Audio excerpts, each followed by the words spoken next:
इतने ज़्यादा नुकसानात थे कि सारे के सारे इस वक्त वो रिकवर नहीं हो चुके हैं। यहाँ पे अगर पानी के ज़खायर होते तो शायद सैलाब ना आता। बहुत बड़ा सैलाब था। उस सैलाब के और इस सैलाब में थोड़ा-सा फ़र्क है जिसको हमें समझने की ज़रूरत है। जब पानी का बहाव बढ़ जाता है तो वहाँ पे प्रोटेक्टिव मेजर्स लिए जाते हैं। जो बोट्स हैं उनकी प्लेसमेंट्स की जा रही हैं। मुतल्लिका जो डिज़ास्टर मैनेजमेंट अथॉरिटीज़ हैं, रेस्क्यू 1112 के महकमे को मुतहर्रिक कर दिया गया है। तमाम अज़ला को कहा गया है कि वो अपने-अपने कंट्रोल रूम को एस्टेब्लिश करें।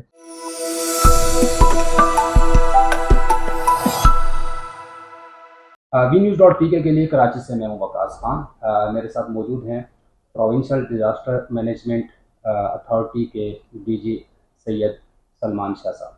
आप जानते हैं हालिया बारिशें हुई, बालाई इलाके जो पाकिस्तान के हैं वो जद में आए। उसके बाद भारत से आने वाला पानी और बारिशों से जमा होने वाला पानी जो है वो मिलकर पंजाब में तबाही का बायस बना।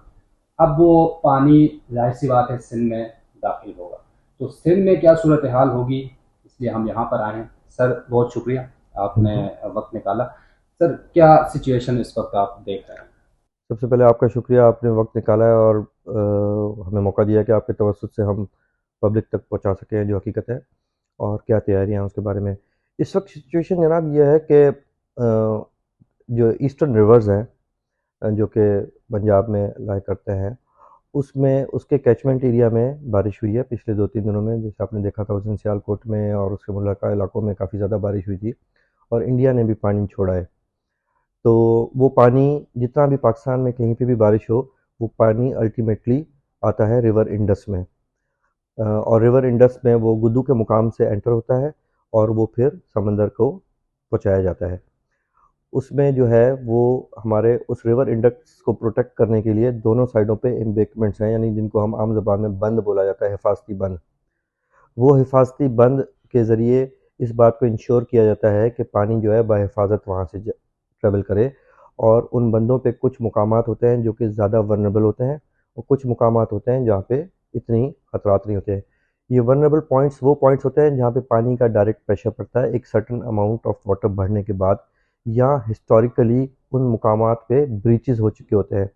जैसे आपको याद होगा कि एक टोडी बंद था जो कि 2010 के फ्लड्स में ब्रीच हुआ था। इसी तरीके ठट्टा और सजावल में भी कुछ मुकामात थे जहाँ से ब्रीचेज़ हुए थे। तो वो वल्नरेबल बंद्स वाली कैटेगरी में आते हैं। जो इस वक्त जो पानी की जितनी जो हमारे इस दरिया सिंध में जो 3 बड़े वाटर बॉडीज़ को हैंडल करने के लिए 3 बड़े बैराजेज़ हैं। एक गुद्दू बैराज, एक सखर बैराज और एक कोटरी बैराज। इन तीनों की कैपेसिटी जो है माशाल्लाह वो काफ़ी ज़्यादा है। जो उनकी डिज़ाइन कैपेसिटी है जिसको वो सेफली पास थ्रू जिनके ज़रिए पानी हो सकता है। गुद्दू बैराज की कैपेसिटी जो डिज़ाइन कैपेसिटी है 12 लाख है, सखर बैराज की भी 12 लाख है और इसी तरीके से कोटली बैराज की भी है। वो इससे थोड़ी कम है।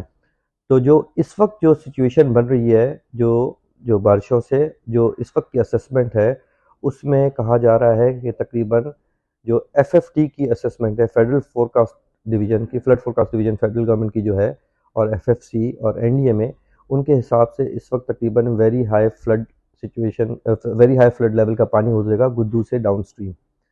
जो कि अगर इन टर्म्स ऑफ क्यूसिक्स बात करें तो वो तकरीबन 7 लाख से 9 लाख वाली कैटेगरी जो होती है वो होती है वेरी हाई फ्लड। जबकि जो हम सिचुएशन को असेस कर रहे हैं तो ये इन बिटवीन 7 मतलब हाई कैटेगरी से हाई फ्लड से वेरी हाई फ्लड के दरमियान में पानी गुजरेगा, जो कि 7 लाख के 8 लाख या उससे प्लस माइनस कुछ हो सकता है। जो हमारी तैयारियां हैं वो अल्हम्दुलिल्लाह से ज़्यादा की हैं। अगर लॉन्ग टर्म में आप बात करें तो आप देखेंगे 2010 के फ्लड जब आए थे तो उसके बाद जो बंदों की पोजीशन थी उसको फर्दर इम्प्रूव किया गया था, उसको डेटम लिया गया था कि इस डेटम से अभी हमने ऊपर जाना है। मेरे ख्याल में 6-6 फुट, अगर मुझे एग्जैक्टली याद नहीं है तो 6 फुट के करीब हमने सारे बंदों को रेस किया था। और हमने जो वनरेबल पॉइंट्स थे ना सिर्फ उनको प्लग इन किया था, लेकिन उसके बाद भी पिछले 15 सालों में वो तमाम पॉइंट्स जहाँ पे दरिया डायरेक्ट एक्शन करता है बंदों के साथ जिससे बंद टूटने का खदशा हो सकता है, वहाँ पे उसके प्रोटेक्शन के लिए डिफरेंट मेजर्स होते हैं। वो मेजर्स जो है इरिगेशन डिपार्टमेंट ने 15 सालों में उस पर काफ़ी काम किया है। तो सिचुएशन इस वक्त बेहतर है, लेकिन उन बंदों की, लेकिन इससे कता नज़र कि वहाँ पे क्या सिचुएशन है, हमने जो तैयारी की है उन सारे वल्नरेबल पॉइंट्स पे इरिगेशन डिपार्टमेंट की कुछ एसओपीज़ हैं जिसके तहत इस मौसम में जब पानी का बहाव बढ़ जाता है तो वहाँ पे प्रोटेक्टिव मेजर्स लिए जाते हैं, जिसमें वहाँ पे मशीनरी अवेलेबल की जाती है, वहाँ पे पत्थर रखे जाते हैं, उनका स्टॉक अवेलेबल होता है कि अगर खुदा न खासा पानी का प्रेशर पड़ता है कि उन बंदों के टूटने का खतरा हो तो वो फिर उसको एड्रेस किया जा सके टाइमली। अब आ जाते हैं इस सवाल की तरफ कि जो है कि बंद टूट के और खुदा न खास्ता शहरी आबादी जो सेटल्ड एरिया है वहाँ पे आए, तो उसका खतरे के लिए ये तैयारी की गई है। अब वो लोग जो कि उन दोनों बंदों के दरिया के जो पुश्ते होते हैं उसके दरमियान में जो सेटल्ड है, उसकी पॉपुलेशन की सारी मैपिंग हमारे पास मौजूद है। जो हमारा अंदाज़ा है ये 7 लाख क्यूसेक तक तकरीबन 53,000 फैमिलीज़ बनती हैं पूरे सिंध में, जो कि नॉर्थ गुड्डू से लेके और नीचे ठट्टा तक और सिजावल तक वो दरिया के साथ रहती है बंदों के अंदर। उन फैमिलीज़ ये वल्नरेबल होती हैं इस सूरत में।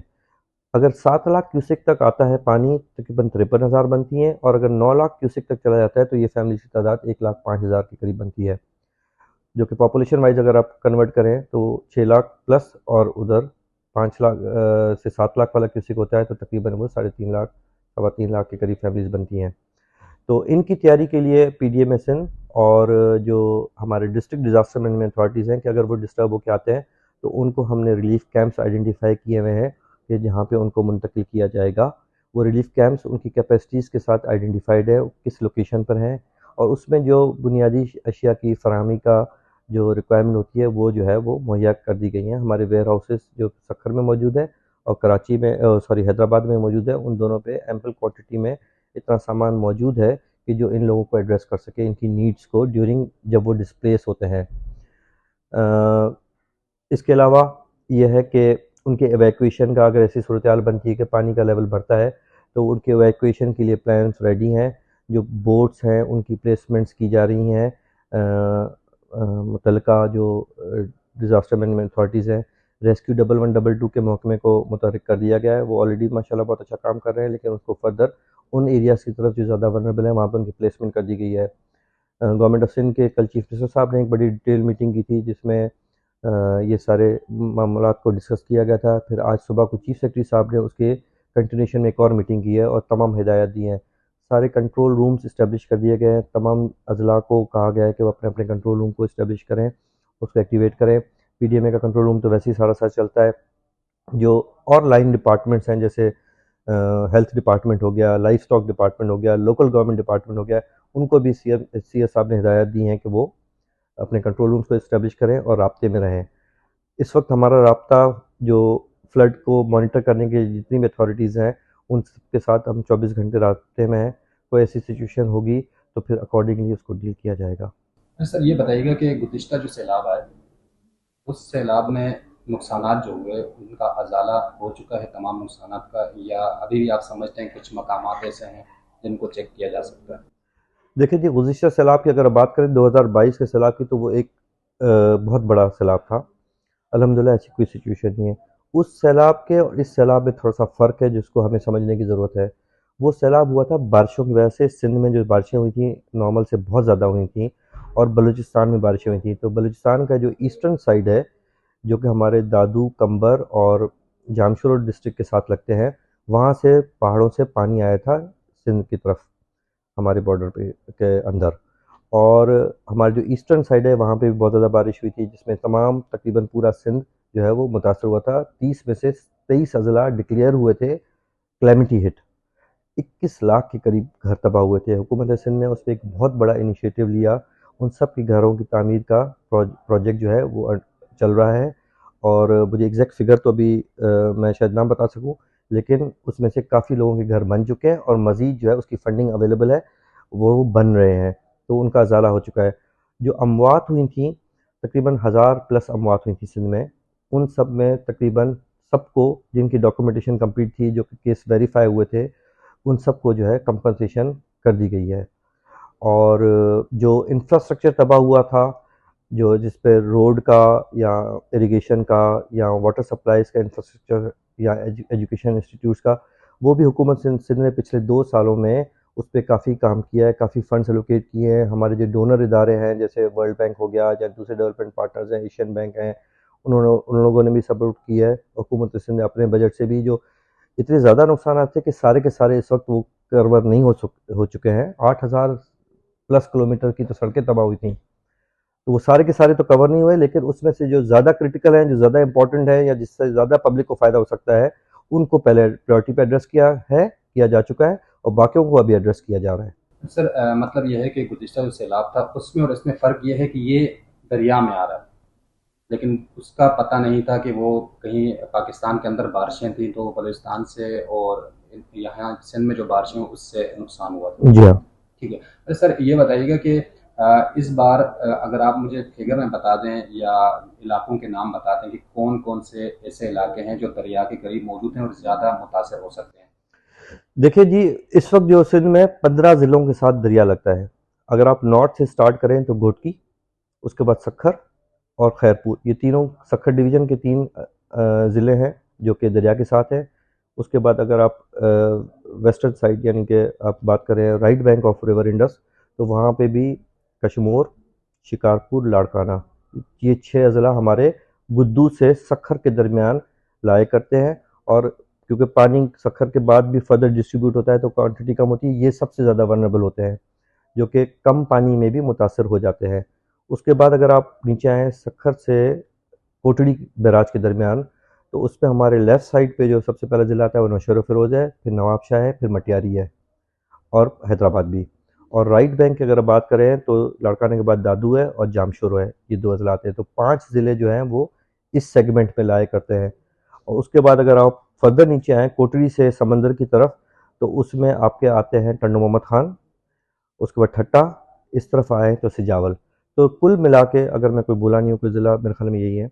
15 ज़िले बनते हैं जो भी दरिया के साथ है वो अज़ला, और वो भी पूरे अज़ला नहीं, उनकी वो आबादी जो कि दरिया कच्चे के अंदर रहती है। कच्चे से मुराद है कि जो कि बंदों के अंदर रहते हैं, दरिया के पात के ऊपर रहते हैं।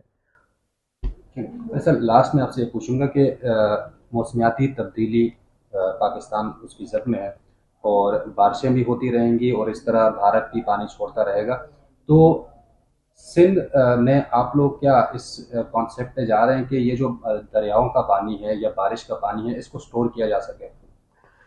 देखिए जी, ये एक बड़ा कंट्रोवर्शियल भी क्वेश्चन है, और बहुत ज़्यादा हॉट इशू भी होता है जब भी सैलाब ज़्यादा आता है तो उस पे, जैसे कल भी बात हो रही थी कि जो ईस्टर्न रिवर्स हैं यहाँ पे अगर अभी जैसे यहाँ पे अगर पानी के ज़खायर होते तो शायद सैलाब ना आता, डैम्स बनाए हुए होते, वहाँ पे डैम्स नहीं बन सकते।